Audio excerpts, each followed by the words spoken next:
Hi guys, welcome to the channel. Thanks for dropping by. Hope you enjoy yourself while you're here. We're going to watch some comedy here. Right now we're going to watch Rhod Gilbert live at the Apollo. Because I do actually know another Rhod Gilbert. He was a pretty famous hockey player, played for New York Rangers for a long time. He was an all-star, very good. His last name was pronounced as Gilbert, not Gilbert.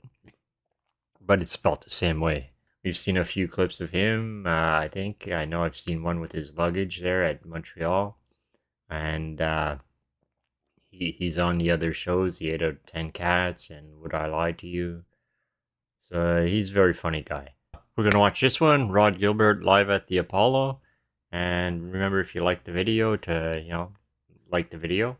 Subscribe to the channel, turn on your notifications, and share the video around. Okay, now let's get started. Let's watch.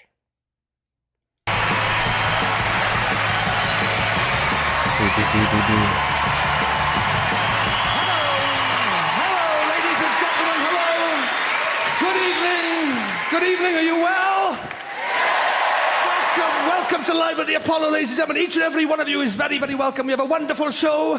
We have some famous faces, as always, in the audience. Esther Ranson is here. Where are you, Esther? Look at that, Esther. We have Olympians, ladies and gentlemen. We have our Olympians. Who else? Tommy Walsh is there. Look at that. Lembit Opik is here. Look at, of course he bloody is. I'm not going to pick on you. I'm not. No, I'm not. Somebody laughed at that idea. I'm not going to pick on anyone. I'm a reformed character, ladies and gentlemen. I stand in front of you. This is the new me. I used to be quite a petty, angry person. You may have seen me on television ranting and raving on the odd occasion. I am not anymore. Because I have had, I've had anger management. I've had anger management, and this, ladies and gentlemen, is the actual anger management diary that I had from when I was doing my anger management sessions. And I'm not going to embarrass anyone, I'm not going to ask anyone if you've had anger management or if you've ever seen an anger management diary. Basically what it is every time you get angry, you write it down in this diary. It's a sort of bit like a normal diary, except every day somebody gets twatted, right? I can guarantee you somebody gets the shit kicked out of them every day of my diary. It's a sort of cross between Bridget Jones's diary and Mel Gibson's, if you can imagine such a thing, right? And I'm gonna take you through some of the entries in my diary, because this, basically, the way it works is you go for, I went every 2 weeks, right? And then, in the interim, you leave the meeting, and then they give you an anger management diary, and you have to write down every single time you get angry, who you got angry with, who said what to whom, how you could have avoided it, what you've learned from the whole experience. I will level with you. Filling this out pisses you off more than anything else that happens in the 2 weeks. Because it's tedious. Every time you get angry, you've got to write it down. And partly as well, there's stupid questions on this diary, right? And I know in every area of life, every form we ever fill in, there are stupid questions. But bear in mind the context. You're angry when you pick this up. By definition, you are pissed off when you reach for this diary. And then you come to questions like this, right? Look at this shit. Every incident, I had to fill this out. On a scale of 1 to 10, where 1 is not at all angry, and 10 is feelings of very strong anger or rage, how angry would you say you were at the start of this particular incident? I've put, what's the point of having a scale where 1 is not at all angry on a pissing anger management diary, right? when are you going to get so wound up you think, this is going straight in the diary, give me that bloody diary, right? 1, not at all angry. There you go. If I'm honest, I was in the wrong frame of mind filling this out, right? Because if I read this diary out to you, if you read all of it, right, in sort of chronological order, you would see that this worked over time. If you're doing anger management or counseling or something, stick with it, because I think it works. It does work over time, but it doesn't work overnight, right? And I'm going to read you some of the early examples from my anger management diary, where I think you will detect from the tone that I'm not quite in the right frame of mind yet. Let's see if you can hear it, right? Who or what, this is an early one, who or what would you say was the main cause of your stress or feelings of anger on this particular occasion? I've put First Great Western Rail Company. Right? Deciding that me popping to London on the train from Cardiff should cost the same as an all-inclusive 7-night holiday in Spain. There we go. I put in brackets for a family of 43. In your own words, it says, in your own words, describe how you felt at the time. I've put, well, in my own words, I felt like First Great Western had pulled my trousers and pants down, bent me over the counter and force-fed an entire baseball bat into my bottom. Can you hear the tone? I'm not quite in the right frame of mind. Right? Then it says, what action did you take to combat the stress or feelings of anger? For example, counting to 10 or breathing exercises. I wrote everything down in this amazing anger management diary. I instantly felt so relaxed, I barely noticed the last 9 inches of bat going in. That is not somebody who's in the right frame of mind, is it? I tell you who else we've got. Where's Jeremy Edwards? There he is. Little Jeremy Edwards, actor, Holby, Hollyoaks. Anything recently? Casualty. Or Casualty. Oh, you've literally been in Casualty. Yeah. Not acting, you just had an accident.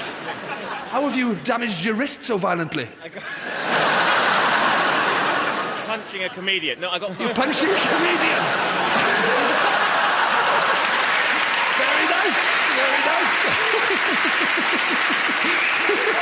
That was good. I was reading about you, I don't know if this is true because I Wikipedia jobbed it. Didn't you used to work in the canteen in Reading railway station? Yes, I did, yeah. Really? What were you doing? Washing pots, big pots. Washing pots? Yeah. I bet they didn't call it that though, did they? They never do on the trains, they never call a spade. They're full of shit on the trains. I imagine you were a fairy liquid consultant or something, were you? A soap sud distributor or a crockery hygiene specialist. This is my current favourite on the trains, is when they go, ladies and gentlemen, the buffet car is now open. Serving a selection of hot and cold snacks, teas, coffees, biscuits, crisps. And then I'm thinking, please say it. And then they go, on board today, we have our travelling chef. Piss off. Travelling chef now, is he? That's awesome. That's the biggest piece of travelling. Old Toasty Jeff. Fair play. Toasty Jeff is now a travelling chef there. Have a look in his kitchen. Right, because you're thinking, he's not a travel. Look at his kitchen. Because normally you don't get access to the world's top chef's kitchens. You can on the trains. Just stick your head on the counter like that. You can see straight in. Consists entirely of a microwave and a pair of tongs. That's all he's got in there. He's not a travelling chef. I've got a plastic spoon and a tracker bar in my coat pocket. I'm not Marco Pierre White, right? Who's that? Who's that with the sandwich trolley, darling? I think it's Heston Blumenthal. It is Heston. I'll have a Twix. Maybe it's just me. Maybe you do get a Michelin star for turning around and passing somebody a Kit Kat. I don't know. I tell you one thing I do know, though, that you definitely don't get. You definitely do not get. The very best chefs in the world, they definitely don't have to close their restaurant to do a stock take just because 2 people in a row order an egg and cress sandwich. I'll tell you that. I can laugh about it now, but not back then when it happened. We had a 40-minute ding-dong about that egg and cress sandwich.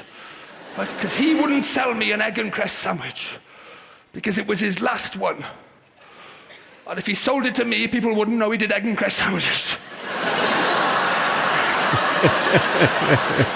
That's the travelling chef. He wouldn't. It's in my anger management diary. Right, here we go. It's in my diary. This is a convoluted conversation. You're just going to have to hang in there and follow it. All right, this is the conversation I had. I said, I'll have an egg and cress sandwich, please. Travelling chef, I haven't got any. Me, yeah, there's one behind you on the shelf there. Him, oh, that's just the last one. That's just to show the range of sandwiches we do, sir. Me, what? Him, that's just to show the range of sandwiches we do, sir. Me, before we go any further, can I just get this straight in my own head? That you're keeping an egg and cress sandwich on the shelf to show that you do egg and cress sandwiches, but you're not doing egg and cress sandwiches, is that right? He said they are in the range, we just haven't got any at the moment. I said, you have, I can see it. At the risk of this turning into one of the shittest pantomimes of all time, behind you.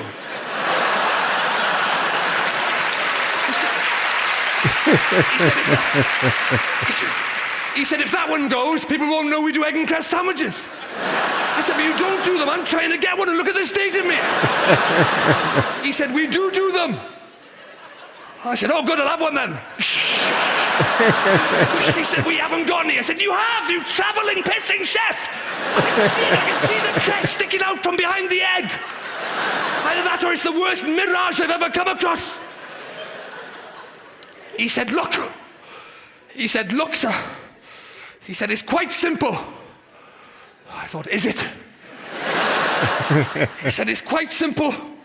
He said, we'll be restocking later, and I want people to know that we'll have egg and cress sandwiches in the range once we've restocked.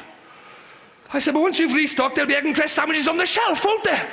Once you've restocked, there'll be egg and cress sandwiches on the shelf, and people will come along and they'll use their eyes and their brain in tandem to assess the situation, and they'll realise you do egg and cress sandwiches, and they'll ask you for one, and you'll give them one, and the whole thing will work like clockwork. Well, because at the moment, this system you're operating is fundamentally flawed, because you're only helping one group of people as far as I can see, and they are egg and cress sandwich spotters. People who don't even want an egg and cress sandwich at the moment, they've just come to the buffet to investigate whether you'll have any egg and cress sandwiches at some random point in the future. Only by the time they come back, you could be down to your last one again, and you'll have to go through all this shit with somebody else, only they're going to be even more annoyed than I am, because they'll be in the uniquely frustrating position of having gone to the trouble of verifying the future availability of egg and cress sandwiches earlier on, won't they?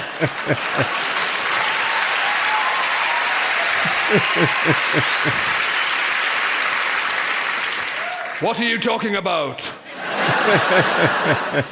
I said, please, travelling chef, please understand. Please, if that egg and cress sandwich isn't for sale, please just take it down. Either sell it or take it down, but don't leave it up there, but please. Him, why? Because you don't seem to understand that not being able to have an egg and cress sandwich is far more irritating when you can see one right in front of you than when you can't. Him, why? Me, because, and I really believe this, people are far more ready to accept that you haven't got something if they can't see it. For example, it hasn't crossed my mind that you're doing a hog roast this afternoon. At no point have I wondered which of these lobster I'd like from the tank.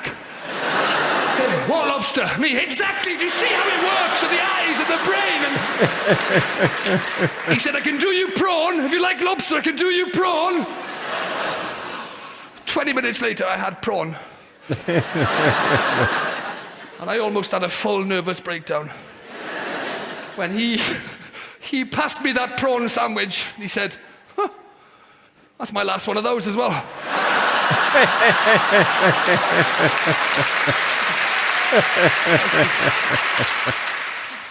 Okay, so that was Rhod Gilbert, live at the Apollo. It was pretty funny, getting a little hectic there, a little worked up. Good thing he's at the anger management. He had some funny bits there. So, if you liked the video, be sure to like it and subscribe to the channel, and we'll see you on the next one.